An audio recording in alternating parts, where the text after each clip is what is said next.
Thank you. First, I'd like to thank Governor Kasich for taking the initiative to improve and protect the health of the people of Ohio. Also, I'd like to thank Director Burman, Dr. Applegate, and Dr. DiOrio for including me in this important work.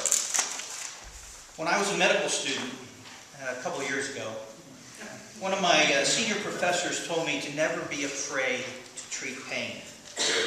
At that time, physicians were reluctant to prescribe pain medications because of the fear of producing addictions, and there was unnecessary suffering.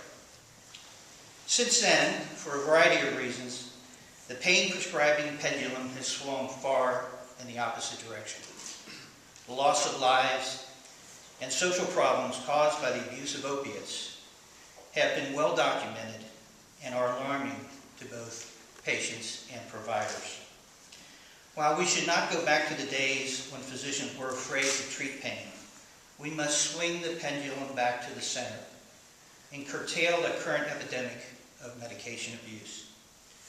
The newly released pain guidelines, as noted by Dr. Applegate, are a necessary addition to the previous pain guidelines. These guidelines are helpful to the providers in multiple ways.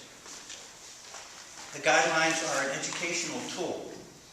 They alert the provider to the fact that there are many non-pharmaceutical therapies which can be used to treat pain alone or in combination with pain medications.